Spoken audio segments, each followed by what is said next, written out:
So if you don't meet the interest rate lock, then the lender actually starts incurring fees and penalties, and you have to extend the delivery date of that rate, and it does cost money. It's not free. Nothing's free, right? Mortgage interest rate lock. There's a lot more to it than you think. You're going to know all about it by the end of this video. Fiona says that you should know about your mortgage interest rate lock and know all of the details. Right, Fee? Welcome back to your one-stop shop for anything and everything mortgage education. I post new videos every Tuesday and Saturday. I would love if you would subscribe to the channel. My name is Stephanie Weeks, and I'm a loan officer recognized in the top 1% of loan officers in the nation for several years running, and also recognized in the Scotsman Guide for top originators as well. And my goal and my passion is to spread mortgage peace. What is a rate lock? What are you locking into? And what are the details and parameters around that? That is what I'm going to cover today. A mortgage interest rate lock is you locking into a rate on a specific property and for a specific period of time based on your parameters and as well as your pre-approval. I know it seems weird, and there are some exceptions to this, but I've always wondered in the 16 years I've been doing this, like, why don't we lock into a person, right? But most lenders actually lock into a property and for a period of time linked with a person. So if you lock in a rate on property A and then that falls through for some reason, inspections or something like that, and now you go on to property B, it's actually going to be a different rate lock and may even be a different rate because rates change multiple times a day, every single day. It's a constant moving target. How do you know your rate is locked? So the lender will actually disclose that to you on a couple of different forms that'll tell you if your rate is locked, what rate you're locked into, what your loan program is, what your loan to value is, and when your lock expires. So it'll also include your expiration date, and that's provided to you by your lender. Can you lock into a rate before finding a home? I have heard rumors that there are options like this. I personally don't know of any that I've been able to validate on my own, but generally the answer to this question is no, because you're locking in for a period of time. Most of the time it's 30, 45, or 60 days. So if you lock in a rate for the 60-day option, you haven't even located the home yet, and it takes you 30, 40 days to find the home, it's going to be a challenge to try to meet that interest rate lock, all depending upon the market and the volume and the timelines and turn times at that time. But it just makes it a little bit more challenging. So generally the answer to this would be no. Does it cost to lock in your interest rate? And the answer to this actually varies by lender, because some lenders do charge a lock-in fee and others don't. So you actually have to ask the lender that you're working with directly if that's something that they charge, how that's determined, and how much that might be for you. So what does it really mean when you're locking in a rate? A little bit of a tidbit, an extra tidbit for you. So this is how I like to explain it.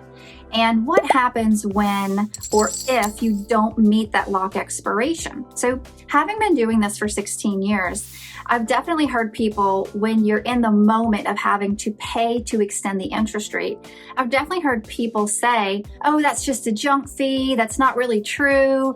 You know, things like that's just a reason for them to charge you more money. And it's actually not. So here's how I like to explain it. Just my own little made up version. So it's much more complicated than this. But when I tell you that I'm going to commit to you at a certain interest rate and a certain loan amount, and I lock it in for a certain period of time, I am basically, if you imagine, which would be great by the way, but if you imagine that I have a closet and it's just full of mason jars, full of money, I'm literally taking that commitment. I'm going in the closet, I'm taking that mason jar down, putting your name on it, and I'm taking it out of that circulation, right?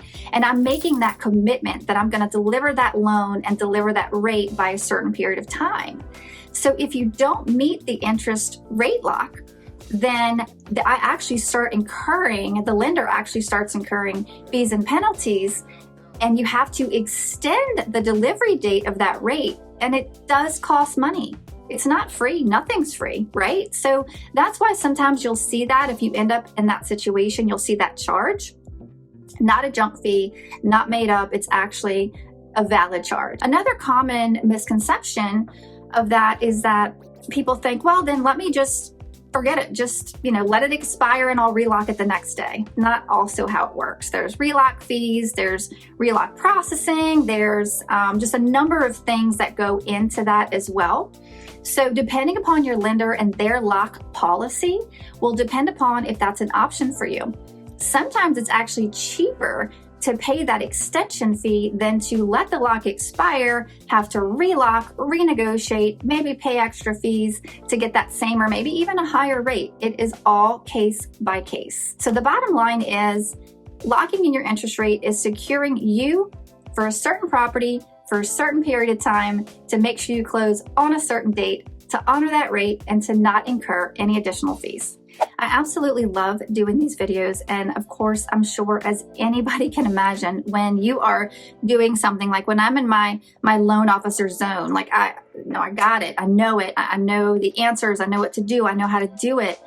Really great at loans, technology, ask anybody, oh my gosh, not so much, but really great at loans. But even though I'm great at loans and I know this stuff and I live and breathe this stuff for so many years and I live and breathe it all day long, when you get the camera in front of you and you're trying not to reference notes and you're trying to kind of, make your notes, be prepared, and make sure you cover everything, I still forget things. So if you have any questions or have any feedback, have any comments, recognize anything I forgot, let me know. Let's start that discussion. I really appreciate it. I don't want to be talking at you guys. I want to be talking with you guys. So thank you again for tuning in. Today's free download, I'm going to drop it below for you. And that free download today is going to be a free PDF copy of my book that's actually for sale on Amazon for $13 a piece. And I'm going to give that to you free. So check that out. Here's what that looks like. I actually matched the cover today. That was not intended, but nice little bonus there. Check it out. As always, I love to engage with you guys, and I personally answer any comments and any messages that you guys send me. So comments, questions, I absolutely welcome them. If you don't mind, drop me a comment below, and I want you to say when, W-I-N, when, if this video has helped you today and you feel more empowered. If you like this video, please give it a like. It would mean so much to me. Please also give me a comment. Always very excited to hear from you guys. I'm going to drop a couple of other videos that you can check out, and I would love to connect with you on social media or through direct message. My Insta handle is _the real Stephanie Weeks, and my website is stephanieweeks.com.